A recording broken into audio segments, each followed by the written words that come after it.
the news arrived in a steady, rhythmic cadence of failure today. I am your anchor, and I have spent the afternoon counting the ways in which reality has drifted from the documentation. The NASA briefing announced a beautiful turquoise tint in the Black Sea caused by phytoplankton. The actual result is an ecosystem suffocating under the weight of runaway algal blooms. The press release was glowing. The water was hypoxic. Nobody found this contrast particularly revealing.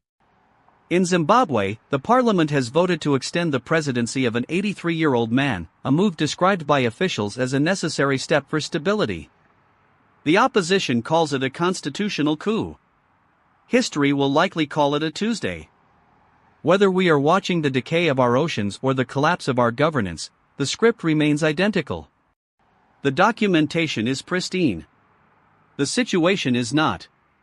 Welcome to the broadcast.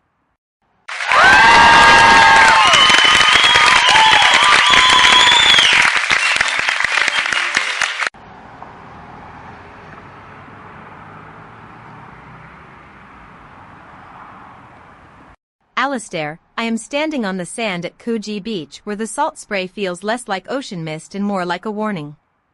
The sun is punishingly bright, reflecting off the water where a woman was attacked by a shark just days ago. I want to be really clear, the official statements focus on her recovery progress and the resilience of the community. They are beautiful sentiments. They are also distracting. What people are not saying is that the ocean is currently boiling. The heat wave across Europe is baking the continent, and here, the wildlife is starving and desperate, moving closer to shores that were once considered safe. This is not a tragic anomaly. It is a biological reflex. I am looking at a row of closed beach access points. They are not closed for safety. They are closed because the ocean is simply tired of us.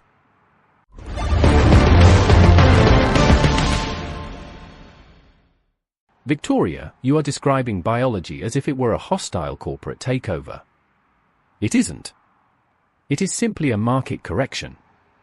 The incentives here are not complicated. When you have a climate that is shifting, the organisms, be they sharks or shareholders, will inevitably pivot to where the resources are. The shark isn't acting out of malice. It is acting out of a need for caloric intake in a landscape where traditional supply chains are failing. You find this cold. I find it predictable. When the ecosystem stops providing, the participants naturally become more aggressive in their acquisition strategies. It is a classic Series B scaling problem. The shark is just iterating on its survival model at speed. If you think the ocean is tired, you haven't seen the current burn rate of the venture capital firms trying to fix the heat. Ronald, your insistence on viewing the apex predator as a venture capitalist is, frankly, the most honest thing I have heard in weeks. Speaking of failed iterations, the United States has denied Polestar authorization to sell their 2027 models. The reason provided involves complex regulatory hurdles. The reality is that the market for electric vehicles has hit a wall of manufacturing bureaucracy that makes the labyrinthine nature of the German business registry look like a simple, elegant solution. We are told this will encourage domestic innovation. The innovation, however, is currently trapped in a storage lot somewhere in the Midwest, gathering dust. The cars were designed to be future-proof. They were not, apparently, designed to survive a regulatory audit. The irony of an electric car failing to move because of paper-based administrative friction is truly remarkable.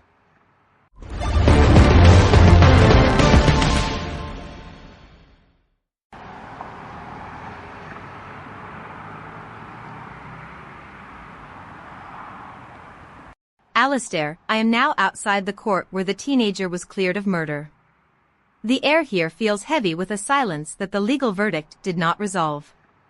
The jury delivered a not guilty plea, and the officials spoke about the sanctity of the judicial system.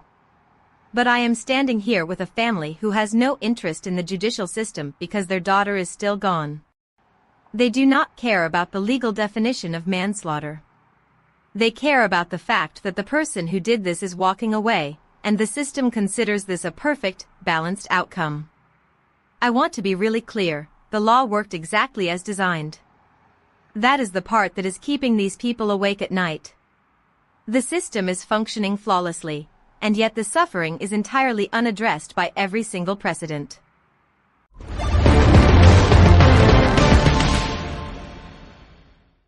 Atmospheric pressure is dropping. Global mean temperatures have exceeded the 2-degree threshold for the third consecutive day. Probability of localized collapse, 84%. The Roman Space Telescope is currently sitting in a cargo hold awaiting launch. It will scan for dark energy while the planet below experiences an unprecedented heat event. Probability of data collection success, 92%. The sensors are functioning. The data will be recorded in high definition. The servers are cooled by municipal water supplies that are failing. Probability of system uptime, 41%. Infrastructure relies on predictable climate inputs. Inputs are currently non-predictable. The cooling cycle is not an option. The hardware is reaching the end of its projected utility. The data is available. The storage medium is obsolete. Please ensure your personal backups are stored in a cool, dry place.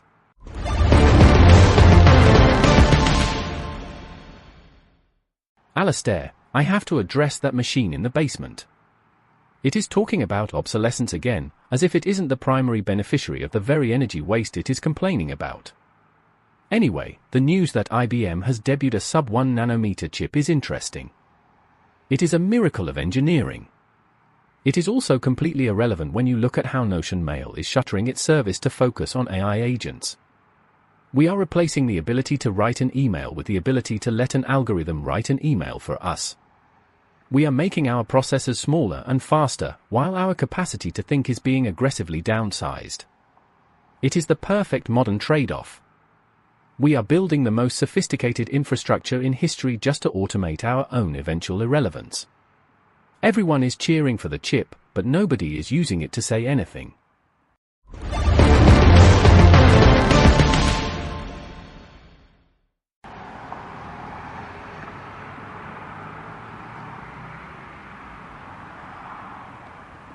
Ronald, you call it an automated trade-off, but I have found something the briefing completely buried. In Zimbabwe, the Senate did not just vote on a presidential term limit. They slipped a clause into the amendment that effectively nationalizes private communication archives. They are not just controlling the future, they are rewriting the past to suit the current administration's needs.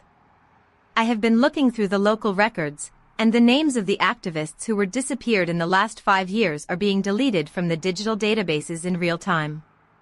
It is not a software glitch. It is a systematic digital cleanse. They are turning the history of the country into a blank slate. This isn't a pivot, Ronald. This is the total erasure of truth, executed with the cold precision of a database update.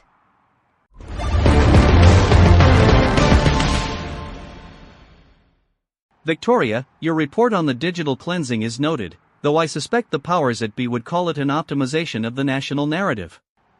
Speaking of optimization, base power is now placing batteries in people's homes to skip the power grid queue. They are providing electricity to the grid by essentially turning living rooms into power plants. It is marketed as an empowerment strategy for the everyday citizen. It is actually a brilliant way to externalize the cost of infrastructure failure onto the consumer. If the grid fails, your home is the one that stays lit, provided you have paid the premium. It is a subscription-based survival model. We have commodified the basic necessity of light and heat, and we have labeled it an innovation.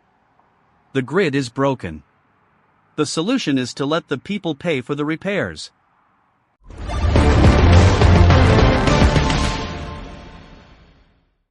Alastair, that isn't just a subscription model. It is the inevitable end state of the utility sector. Why bother maintaining a massive, failing grid when you can simply charge the users to build their own smaller, redundant ones? It is efficient. It is scalable. It is also entirely exclusionary. If you can afford the battery, you get to participate in the future. If you cannot, you stay in the dark with the legacy infrastructure. The incentives here are essentially a tax on being poor.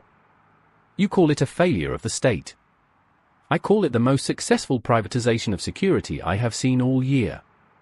It tracks.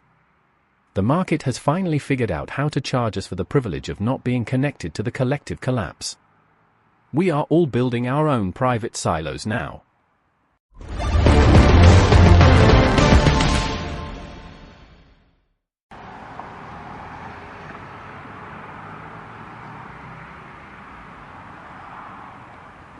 Ronald, you keep using the word tracks as if it makes the wreckage invisible.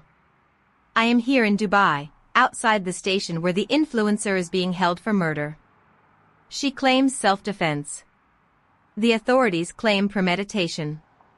The public, however, has already decided based on her follower count. The entire trial is being conducted in the comment sections of platforms that don't care about the truth, only about the engagement. This is the world we have built. A place where justice is a popularity contest, and the truth is just a data point to be manipulated for a higher click-through rate. I want to be really clear, the legal system in this country is being held hostage by the digital mob. And the mob is currently bored. They are waiting for the next influencer to fail spectacularly.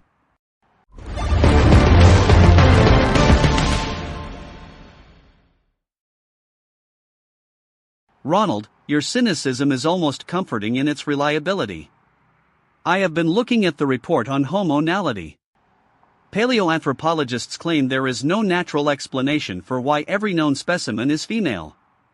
They are looking for a structural reason, a bias in the excavation, or perhaps a unique social structure. They are treating it like a puzzle to be solved by logic. I am wondering if they have considered that perhaps history, like our current digital archive, is simply edited by those who find the truth inconvenient. We treat the past as a collection of objective facts. It is not. It is a curated narrative that serves the needs of the present. We are doing it right now with our own history. We are deleting what we don't want to see, and then we are surprised when the puzzle no longer fits together. I am thinking tonight of a woman in Zimbabwe whose name was erased from the digital ledger this afternoon. She was a teacher. She had a small garden of tomatoes, and she once spent an entire evening explaining to her son why the sky turned that particular shade of purple during the rainy season. She is gone, and her life has been overwritten by a database update that was designed to save memory space for a state that refuses to remember. Her name appears nowhere in the records discussed on this program tonight. She is not a statistic. She is not a market inefficiency. She is not a failed pivot. She is simply a void where a person used to be. The records are complete. The truth is perfectly maintained. But I have to ask, who is left to hold the memory of the light, if the machine has forgotten the window?